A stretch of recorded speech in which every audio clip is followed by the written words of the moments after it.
hoje nós vamos falar um pouco como nós podemos lidar com o luto, né? Entender melhor sobre esse processo. Nós sabemos que perder um ente querido, infelizmente, faz parte aí, né, do processo natural da nossa vida, embora seja aí uma realidade onde muitas pessoas encontram dificuldades, né, para enfrentar esse momento. E nós hoje recebemos algumas orientações. Agradecemos aí a psicóloga Natália Aguilar, ela que participa conosco aqui no nosso Bom Dia em Família, trazendo aí algumas orientações para que nós possamos lidar melhor com esse momento, e vamos conferir. Olá, o luto, ele é uma reação natural e esperada, uma reação de adaptação frente a uma perda de um vínculo significativo. Pensando nisso, o luto ele é uma quebra daquilo que conheço, daquilo que eu entendo como sendo o meu mundo presumido. A partir do momento que esse mundo presumido ele se rompe, nós temos aí o luto como uma tarefa de adaptação frente a essa perda. E essa perda, ela pode ser qualquer tipo de perda. Ela pode ser uma perda pela morte de um ente querido, ela pode ser a perda de um emprego, a perda de um animal de estimação, a perda de um relacionamento. Havendo, né, um vínculo, né, significativo, a gente entende que nós vamos ter o luto aí como esse processo de reação, né, de adaptação. Ele se manifesta na esfera emocional, esse demonstrar das emoções, né? Então, chorar, ou ficar triste, as emoções elas oscilam muito. Num dia eu tô bem, no outro dia eu não tô. E daí por isso que dá essa sensação, né? De que as emoções elas estão sendo vividas à flor da pele. Outra forma que o luto se manifesta é no comportamento. Então, às vezes eu tenho comportamentos que eu não tinha antes, eu começo a ter. Então, às vezes uma criança ela fica mais agressiva na escola, por exemplo. Enfim, os comportamentos são diversos aí também, cada um vai ter uma vivência, mas a gente tem que entender também que o luto ele atravessa essa esfera comportamental. Ele pode se manifestar também no cognitivo. Nós entendemos que nós vamos tendo assim, né, lapsos de memória, enfim, esse movimento, né, de atenção, né, a minha atenção ela vai ficar mais flutuante, ela vai ficar mais prejudicada.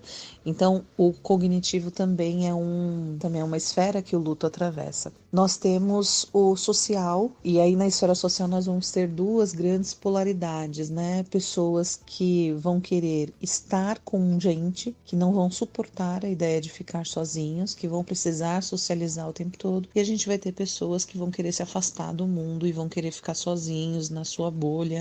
O que frequentemente a gente vê são essas duas polarizações. A gente vê o luto como um processo não linear, em que ora a pessoa ela está vivenciando, ela está fazendo movimentos de vivenciar a perda, e ora ela está fazendo movimentos de vivenciar a restauração da vida. Eu costumo dizer assim, né, que o luto ele deixa de ter 5 fases, contradizendo um pouquinho lá da Elizabeth Kübler-Ross, e ele passa a ter 2 fases apenas. E essas 2 fases são a fase que eu era antes da minha perda e a fase que eu me torno depois da minha perda. Para teorizar um pouco isso, a gente fala do modelo do processo dual do luto, que foi criado por 2 psicólogos holandeses, que é a Margaret Stroop e o Henk Schut, e eles vão dizer o seguinte, que nós temos 2 movimentos básicos no luto, o movimento orientado para a perda e o movimento orientado para a restauração. O movimento da perda é o chorar, é o se lamentar, é ver fotos,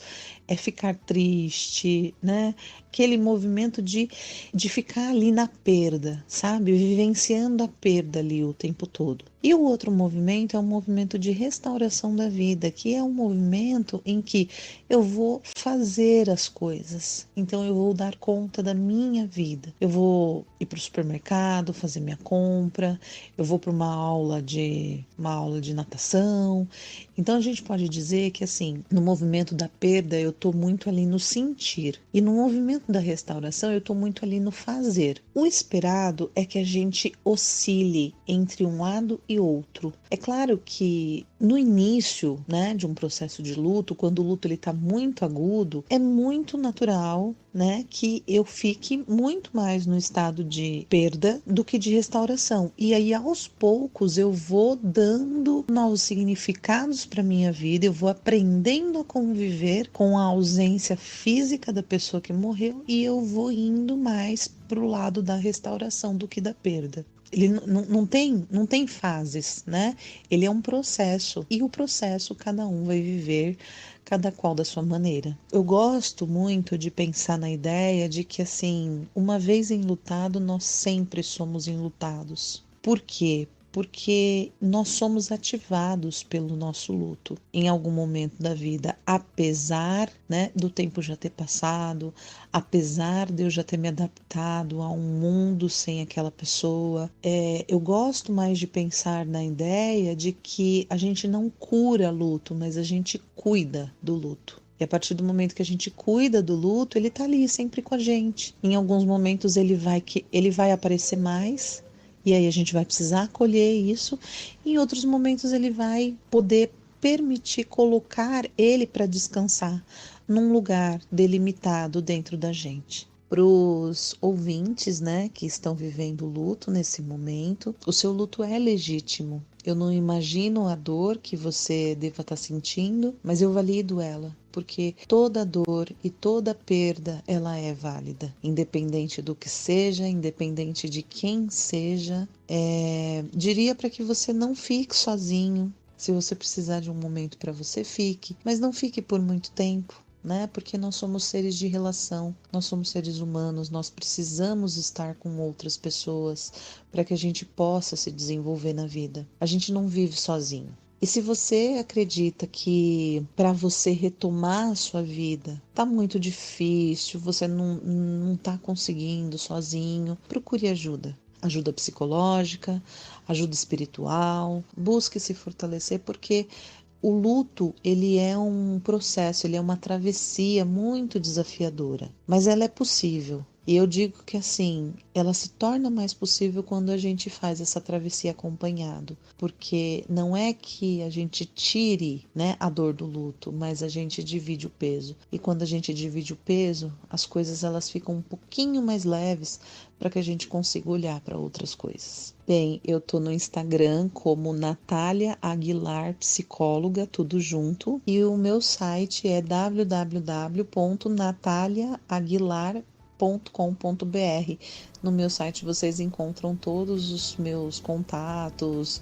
Muito obrigada pelo espaço e pela parceria. Nós agradecemos a psicóloga Natália Aguilar, trazendo aí melhores orientações, algumas orientações, né, para que nós possamos passar por esse momento desafiador, né, e novo para todos, né, que enfrentam esse momento tão delicado, viu?